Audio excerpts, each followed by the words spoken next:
The Atlantic Ocean does not give up its dead easily, but it especially does not give up the USS Cyclops. On March 4, 1918, a 542-foot Navy collier carrying 306 men, over 10,000 tons of manganese ore, and a cargo hold full of secrets slipped past Barbados and turned north towards Baltimore. It never arrived. No wreckage, no lifeboats, no oil slick, no distress signal, no bodies. In an age before satellites, before sonar mapping of the seafloor, before any real hope of vanishing without a trace on the open ocean, the Cyclops did exactly that. And to this day, it remains the single largest loss of life in United States Navy history that did not involve direct combat. 306 men disappeared in a matter of hours somewhere between the Caribbean and the Chesapeake, and not one piece of physical evidence has ever been recovered to explain how. To understand why this disappearance struck such a deep and lasting nerve in American memory, you have to understand what the Cyclops was and why it mattered in the first place. Commissioned in 1910, the USS Cyclops was a Proteus-class collier, a coal-carrying support vessel built to keep the United States Navy's coal-fired battleships fueled. During an era when American naval power was rapidly expanding, under the shadow of the Great White Fleet's global voyages and the looming reality of a war already consuming Europe, she was not a warship built for glory. She was a workhorse, a floating coal depot, unglamorous but essential, the kind of vessel that kept the machinery of American naval ambition running.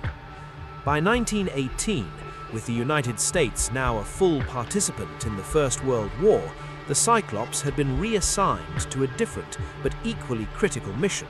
hauling manganese ore, a mineral indispensable to the production of hardened steel for wartime armaments, from South American ports back to the industrial furnaces of the eastern United States.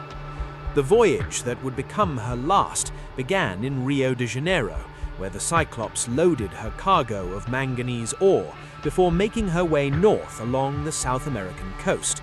She stopped at Salvador, Brazil, and then made an unscheduled stop in Barbados on March 3rd and 4th, 1918, to take on additional coal and provisions, a decision that would later become one of the most scrutinized details in the entire case. From Barbados, her orders were straightforward: proceed to Baltimore, Maryland. It was a routine wartime supply run, the kind undertaken by dozens of similar vessels throughout 1918, without incident. There was no storm warning of unusual severity on record for her route. There was no German submarine confirmed in the area. There was, as far as any surviving documentation shows, no reason to expect catastrophe. And yet, catastrophe is precisely what came. The man in command of the Cyclops on that final voyage was Lieutenant Commander George Worthington Worley, a naval officer whose background and temperament would themselves become subjects of intense post-war scrutiny. Worley was known among his crew and superiors as a difficult, erratic commander, someone with a reputation for harsh discipline and unpredictable moods, and there were even questions raised about his loyalty given his German birth name Johann Friedrich Wickmann, which he had legally changed decades earlier after immigrating to the United States. In the paranoid atmosphere of a nation freshly at war with Germany, a captain with a German surname commanding a vessel that vanished without explanation was almost guaranteed to become the center of suspicion, whether or not the facts actually supported it. This is where the story of the Cyclops fractures into two separate narratives: the documented historical record and the speculation that grew up around the gaps in that record. The investigation that followed the disappearance was hampered from the very beginning by the fog of wartime communication. The Navy did not immediately realize the Cyclops was overdue because wartime protocol restricted the transmission of ship positions and schedules to prevent enemy interception. By the time officials in Baltimore recognized that the ship was significantly behind its expected arrival, precious weeks had already passed, and any hope of tracing her final route through witness sightings or radio contact had evaporated. The Navy launched search efforts along the presumed track from Barbados to the Chesapeake Bay, and international attention followed, with the case even drawing personal interest from President Woodrow Wilson, who reportedly remarked that he found the disappearance one of the most inexplicable events of his presidency. Despite the scale of the search, encompassing thousands of square miles of ocean, no trace was ever found. Not a life ring, not a splintered timber, not an oil sheen. The ship, her crew, and her cargo had vanished as though the sea itself had reached up and erased them. What makes the Cyclops case genuinely perplexing rather than merely tragic is the sheer number of plausible explanations that all remain frustratingly unproven. The first and immediately suspected cause was enemy action, a German U-boat attack, given that the United States had entered the war against Germany less than a year earlier. Yet German naval records, painstakingly compiled and later opened for post-war examination by naval historians, show no U-boat operating in the Cyclops' presumed path during early March 1918, and no German vessel ever claimed credit for sinking her, something German submarine commanders of that era routinely did for confirmed kills, since sinking an American naval vessel would have been a significant propaganda victory. This absence of German claim, combined with the total absence of any documented U-boat presence in the relevant sea lanes, has led most serious historians to largely rule out enemy attack as the primary cause, even though the theory persisted in public imagination for decades, precisely because it offered the simplest, most emotionally satisfying explanation for an unexplainable loss. The second major theory centers on structural failure and severe overloading, and this is where the historical evidence becomes genuinely compelling rather than speculative. The Cyclops was designed to carry a specific maximum tonnage of cargo, and naval inspection records indicate that on her final voyage, she was loaded with roughly 10,800 tons of manganese ore, a cargo considerably heavier than her more typical coal loads, packed into a hull that had reportedly been showing signs of strain even before departure. Manganese ore is an extraordinarily dense material, meaning that even a modest volume of it could exceed the ship's structural tolerances if improperly distributed, or if the vessel's aging frame had already been weakened by years of heavy service. Adding to this concern, one of the Cyclops' two engines was reportedly not functioning properly during the final leg of the voyage, forcing the ship to operate on a single engine, which would have left her dangerously underpowered and less able to maneuver or respond to sudden rough weather. A ship traveling slowly, overloaded, structurally compromised and running on half her propulsion capacity was, by the sober assessment of many naval engineers who later reviewed the case, a vessel that may have simply broken apart and sunk rapidly under her own weight, particularly if she encountered even moderately rough seas, rather than a dramatic storm. And there is reason to believe rough seas were, in fact, a factor, though not in the way early theorists assumed. Weather records from the Western Atlantic in early March 1918 do not show a major hurricane or an especially violent storm system along the Cyclops' route, but they do indicate the presence of significant swells and turbulent conditions consistent with seasonal Atlantic weather patterns. For a structurally sound, properly loaded vessel, such conditions would have posed only routine difficulty. For a ship already carrying cargo near or beyond safe limits, running on a single engine and possibly suffering from long-term structural fatigue, the same conditions could have been catastrophic. This is one of the quieter, more sobering truths that tends to get lost beneath the more sensational theories that would come to dominate popular retellings of the Cyclops story in later decades. Sometimes disaster does not require a singular dramatic villain, whether a torpedo or a storm of biblical proportions. Sometimes it only requires a slow accumulation of mechanical neglect, human misjudgment, and bad timing, the kind of mundane failure that history often finds harder to accept than a more thrilling explanation, precisely because it offers no clear enemy and no clean resolution.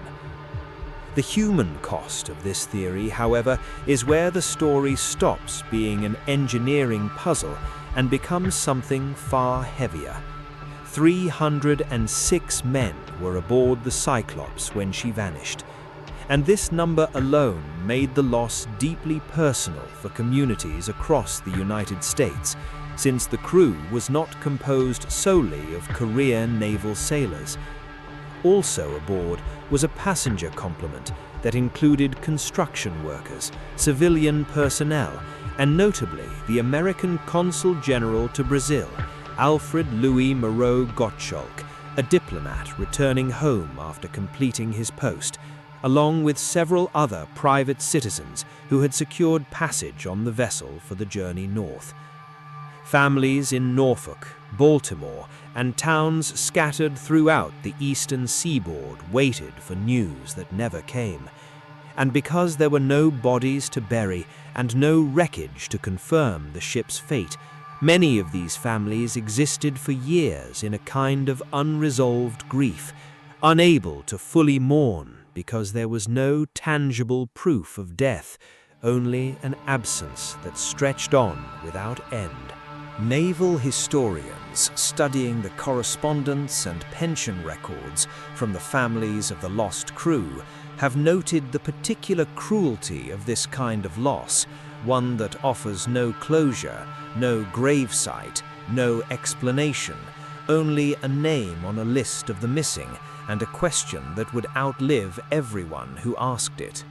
As the initial shock of the disappearance faded into the broader chaos of the ongoing World War, the Cyclops case might have settled into the historical record as a tragic but ultimately explicable loss, most likely attributable to structural failure compounded by overloading and mechanical trouble. But two overlooked details kept the case simmering in a way that pure engineering failure alone typically does not. The first was the character and conduct of Captain Worley himself, which, when examined honestly, rather than through the lens of wartime paranoia, reveals a genuinely troubling pattern that historians have had to carefully separate from baseless accusations of treason. Multiple crew members who had served under Worley on earlier voyages filed complaints describing him as erratic, given to fits of temper, and prone to bizarre behavior, including allegations that he had on at least one occasion ordered a crew member restrained in irons over what appeared to be a personal grudge rather than any legitimate breach of naval discipline. These accounts, documented in surviving naval correspondence and later compiled by researchers examining the ship's service record, paint a picture of a commanding officer whose judgment was at minimum questionable and whose leadership may have contributed to poor decision-making regarding cargo loading, engine repair prioritization, or route selection on that final voyage, even without any need to invoke sabotage or treason to explain the ship's loss. The second overlooked detail, and the one that continues to fuel legitimate historical debate rather than fringe speculation, involves the unscheduled stop in Barbados. Official manifests indicate the Cyclops took on additional coal and provisions there, which was not unusual in itself for a vessel making a long Atlantic crossing. But naval investigators later noted discrepancies regarding exactly how much coal was loaded, and whether the ship's cargo, already near or beyond safe tonnage limits with her manganese ore, was pushed into genuinely dangerous territory by this additional weight. Some historians examining the Barbados stop have also pointed to reports, impossible to fully verify given the loss of the ship's own records, that the vessel appeared low in the water and potentially overloaded even before departing the island. Observations allegedly made by dock workers and port officials who saw her make way toward open ocean. If accurate, this would mean that witnesses on land may have had the last confirmed sighting of a ship already showing visible signs of the very structural vulnerability that likely doomed her. A haunting detail that underscores how close the truth may have been to being caught in real time, had anyone recognized the danger for what it was. It's worth pausing here to address directly the theories that grew up around the Cyclops' disappearance in the decades after 1918, because the ship's story became inseparable from a broader cultural phenomenon that had nothing to do with the actual historical evidence. Beginning in the 1950s and accelerating through the 1970s, the Cyclops became one of the founding cases cited in popular claims about the so-called Bermuda Triangle, a stretch of ocean supposedly responsible for an unusual concentration of unexplained disappearances involving supernatural or paranormal causes. This framing, while culturally significant in its own right as a piece of 20th century American folklore, has been thoroughly examined and largely dismissed by serious maritime historians and by the United States Navy itself, which maintains that the loss of the Cyclops, while genuinely unsolved in its precise mechanical details, falls well within the range of plausible natural and mechanical explanations common to any large vessel navigating overloaded, under-maintained, and mechanically compromised through open ocean. The persistence of the Bermuda Triangle framing says less about the Cyclops and more about a mid-20th century American appetite for mystery in an era of Cold War anxiety and space-age fascination with the unexplained. And it has, if anything, done a disservice to the real history by burying a serious naval tragedy and a legitimate unsolved case of ship engineering and command failure under decades of pulp sensationalism that historians have had to painstakingly excavate their way back out from. What remains once the supernatural framing is stripped away is a case that is genuinely unsolved in its specifics, but reasonably well understood in its likely causes. And this distinction matters enormously to how the story should be told and remembered. The Navy's own inquiry, conducted in the years immediately following the disappearance, concluded that the most probable explanation involved structural failure related to the ship's cargo and mechanical condition, compounded by rough seas, though the inquiry explicitly acknowledged that without wreckage or survivors, absolute certainty was impossible. This conclusion, measured and appropriately cautious, stands in stark contrast to the far more dramatic explanations that would later dominate popular culture, and it reflects an uncomfortable truth about historical investigation that the Cyclops case exemplifies perhaps better than any other 20th century American maritime mystery. Sometimes, the most honest answer history can offer is not a solved case, but a well-informed probability. And the discipline to say so, rather than filling the silence with invention, is itself a form of respect for the men who were lost. The story does not end with the Navy's cautious 1918 inquiry, because the Cyclops was not the only vessel of her kind to disappear under strikingly similar circumstances. And this pattern, when examined honestly, offers some of the most compelling circumstantial evidence for the structural failure theory that exists anywhere in the historical record. In 1941, two of the Cyclops' sister ships, the USS Proteus and the USS Nereus, both Proteus-class colliers, built to nearly identical specifications, and both, like the Cyclops, carrying heavy loads of metallic ore along a similar Atlantic route, vanished without a trace within weeks of each other. Neither ship sent a distress signal, neither left wreckage, neither had survivors.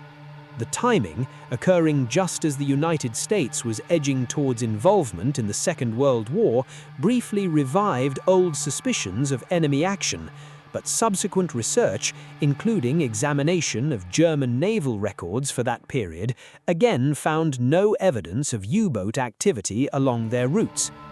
Naval engineers and historians who studied this second and third disappearance reached a conclusion that lent significant weight to the many who argued for a structural failure as cause. The Proteus-class design itself, and the practice of loading these vessels with dense ore cargo, may have contained an inherent structural vulnerability, one capable of causing catastrophic, near-instantaneous hull failure under specific combinations of cargo weight, distribution, and sea conditions. A ship carrying dense ore does not sink the way a ship carrying a lighter, bulkier cargo like coal typically does. Dense ore can shift with sudden violence, and if a hull is already stressed, the failure can be so rapid and complete that a vessel can go from seaworthy to fully submerged in a matter of minutes, far too quickly for any distress call, and in seas rough enough to guarantee no survivors could remain afloat long enough for rescue. This is not proof in the strict sense that would satisfy a courtroom, but it is precisely the kind of pattern that serious historical and engineering analysis is built to recognize, and it stands as the closest thing the Cyclops mystery has to a genuine, evidence-supported resolution, even 80 decades later. The human toll of this pattern deserves acknowledgement on its own terms, separate from the engineering analysis, because it means the Cyclops was very likely not a singular, inexplicable anomaly, but rather the first and most famous casualty of a design flaw that the Navy did not fully reckon with until it claimed 2 more crews and hundreds more lives more than 2 decades later. Had the lessons of the Cyclops disappearance been more rigorously investigated in 1918, had naval engineers pursued the overloading and structural fatigue theory with the same energy that later generations would pursue supernatural explanations, it is at least possible, though impossible to prove definitively, that the Proteus and the Nereus might have been loaded differently, inspected more carefully, or retired before their own hulls gave way under similar strain. This is one of the quieter tragedies embedded within the larger mystery, not merely that men died without explanation, but that the explanation, when it eventually emerged through decades of accumulated circumstantial evidence, arrived far too late to prevent the same fate from claiming others who followed in nearly identical ships, carrying nearly identical cargo, along nearly identical routes across the same unforgiving stretch of ocean. For the families of the 306 men lost aboard the Cyclops, none of this later analysis brought the closure that a recovered wreck or a definitive black box-style record might have offered. To this day, despite extensive modern side-scan sonar surveys and numerous expeditions specifically searching the presumed route between Barbados and the Chesapeake Bay, no confirmed wreckage of the USS Cyclops has ever been located, though several shipwrecks discovered off the Atlantic coast over the years have briefly raised hopes before being identified as other vessels entirely. The ocean floor along her likely path is deep, geologically complex and vast, and the precise location of her sinking, if she did break apart and go down as most evidence suggests, remains unknown, meaning the Cyclops occupies a strange historical position, a disaster whose most probable cause is reasonably well understood by serious historians and naval engineers, yet whose physical resting place, and therefore whose final, undeniable proof, remains as elusive today as it was in the spring of 1918. This combination, a plausible explanation without physical confirmation, is precisely what has allowed the case to remain simultaneously a serious subject of naval historical scholarship and a persistent touchstone of popular mystery. Two very different afterlives for the same 306 men who set out from Rio de Janeiro simply trying to get home. What the story of the USS Cyclops ultimately offers, when stripped of both wartime paranoia and supernatural embellishment, is a sober lesson about the limits of historical certainty and the real human cost of institutional oversight failures that are far less dramatic than sea monsters or secret torpedoes, but no less devastating in their consequences. It is a story about how quickly a nation at war can lose track of its own people amid the chaos of global conflict, and how that same chaos can leave grieving families with nothing but silence where an explanation should be. And it is finally a story about how a legitimate, still not fully solved maritime engineering mystery, one that genuinely deserves ongoing scholarly attention and continued search efforts, can be nearly buried beneath layers of sensationalized myth until the real history, the real 306 names, and the real, still unanswered questions about where the wreck actually lies risk being forgotten entirely beneath the far more marketable story of a mysterious triangle that swallows ships whole. The USS Cyclops did not vanish into the supernatural. She vanished into the ordinary, terrible arithmetic of overloaded cargo, compromised machinery, rough seas, and a command structure that failed the men who trusted it. And more than a century later, the ocean has still not given back a single piece of proof, leaving the case exactly where the Navy's own 1918 inquiry left it, not solved, but understood well enough to know that the truth, however incomplete, was never as strange as the legend that grew up to replace it.